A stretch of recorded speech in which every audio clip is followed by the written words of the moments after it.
much. I like to start not with talking about Atlas in general. I like to talk about the purpose of education, the purpose of our study program at all. Why are we studying liberal arts and sciences? And it starts really easy. Our world is speeding up. We face globalization, digitalization, and the world gets more and more connected. And this is not always good.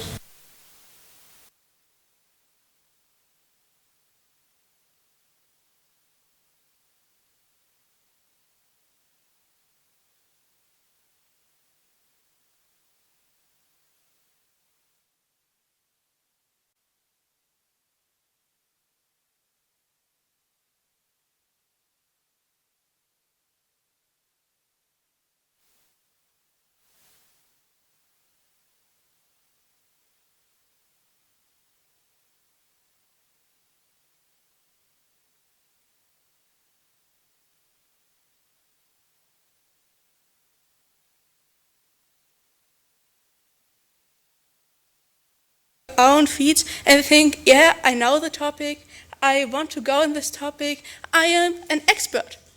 You don't know anything. You can't see the world. You can't see how it intertwined with each other, and you are just in your own thoughts, without the world, without facing the problems. On the other hand, just look at this. What if you want to face the problem by yourself? This doesn't work as well. You can't face a huge problem that nobody really can grasp by themselves, all by yourself. No, not so. So there's definitely a tension. And this tension needs to be addressed by education. Education that faces wicked problems, education that can deal with them, and education that helps people develop in this way that they can solve them together with somebody else. And in this way, let's start to ask ourselves, how do we define wicked problems? Wicked problems are open-ended, intractable, complex, and yes, wicked. And furthermore, there are 10 defining factors. To start with, wicked problems are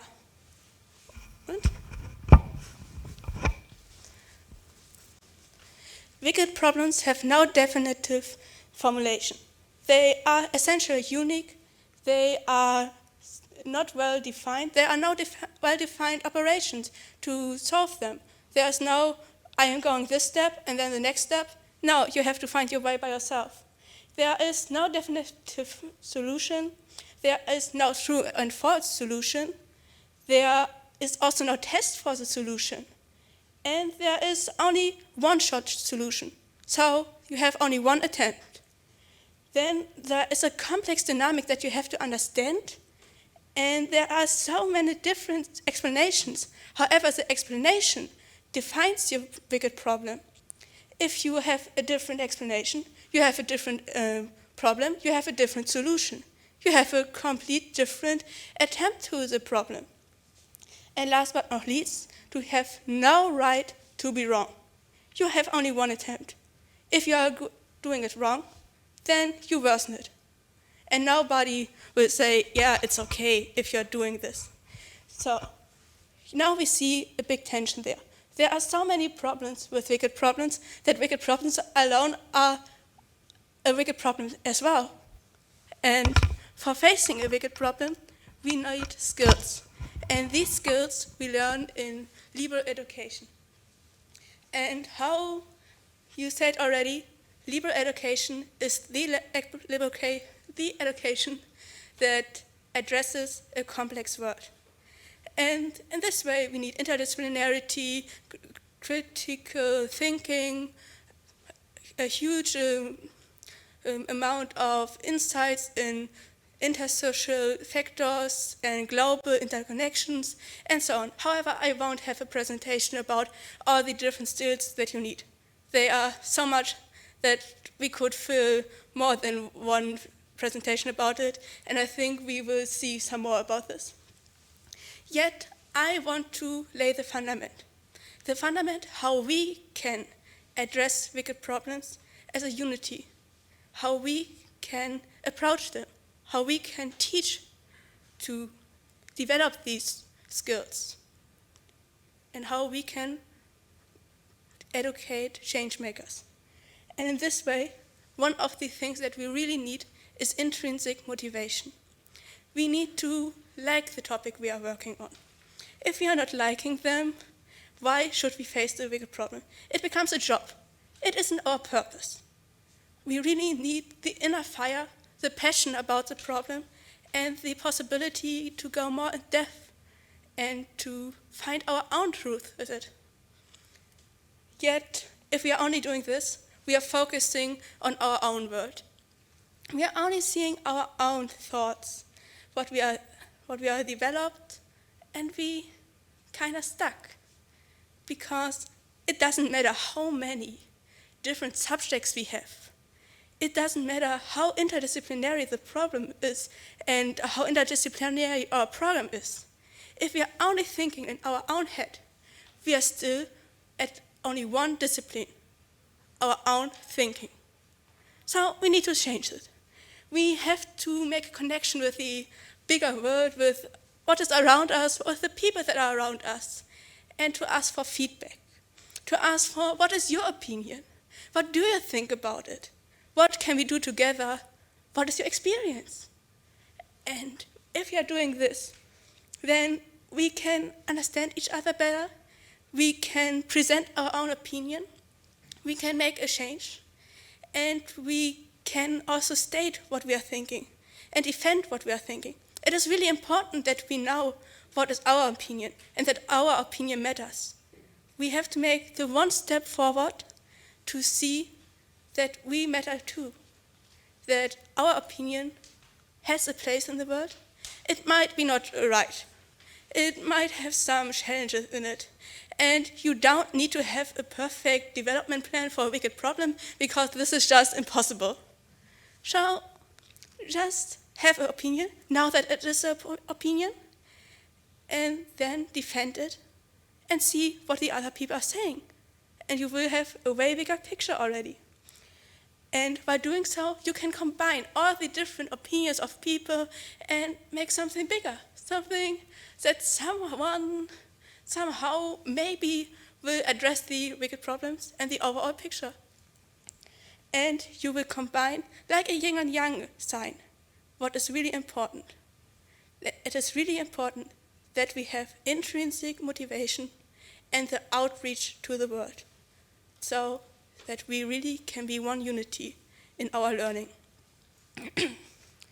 And if we are doing so, we can create a learning community, not only in Atlas, but also with the further environment, with the people in the city, with the people in the university, and the people in the country, and maybe worldwide. This would be great, right? And this would be true connectivity, not the connection between countries that are economically dependent on each other or just have the data that flows from there to there.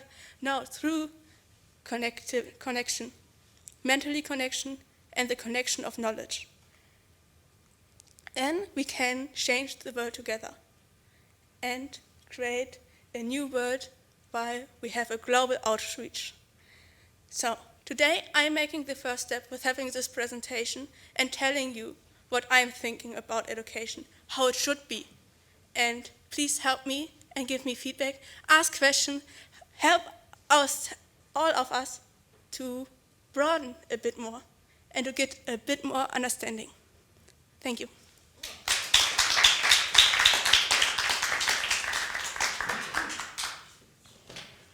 Thank you very much. Thank you very much. I'm getting this microphone now.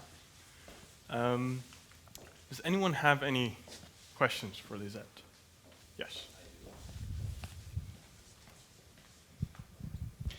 At the beginning of your presentation, you point out that hyper-specialization might not be the answer to solving wicked problems. But what I've been experiencing in Atlas is that we got a bigger focus on creating interdisciplinary teams in which expertise and specialization does have its place.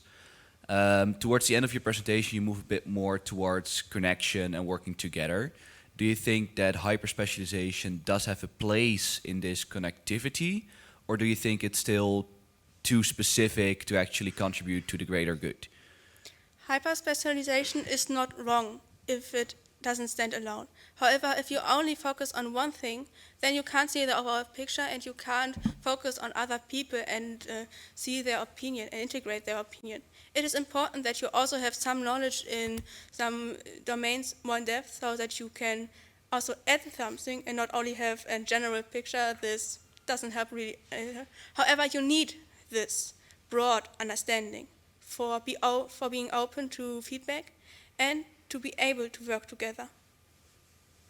Okay, thank you. Does anyone else have a question for Lisette? Yes. I'll first go to Mika. Does it, yeah? It works. Lisette, thank you for this wonderful and enthusiastic talk. Really, I was really touched and surprised by what you did.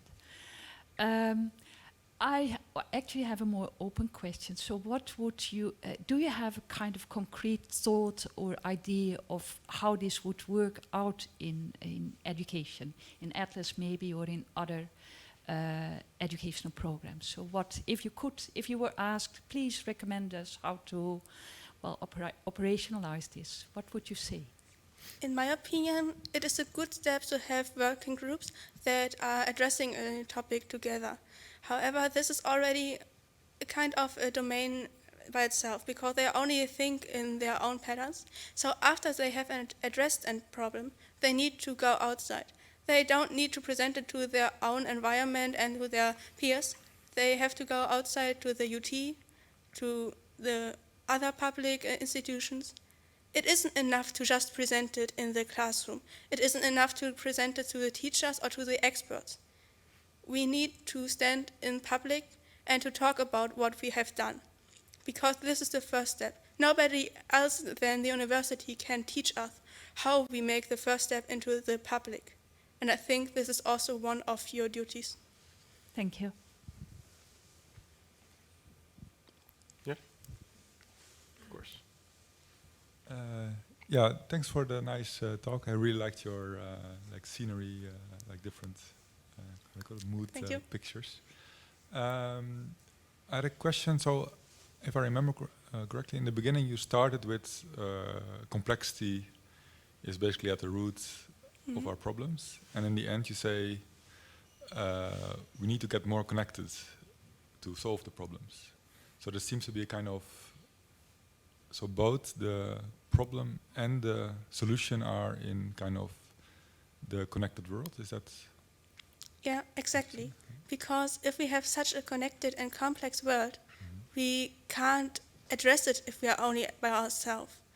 It's that there are so many different domains intertwined that you also need to have a complex system, a complex mind that sees the different connections, and a complex team that can work together. So, in my opinion, complexity can only be addressed in a complex way. And we need to learn how to think complex and how to work complex. Okay, thank you.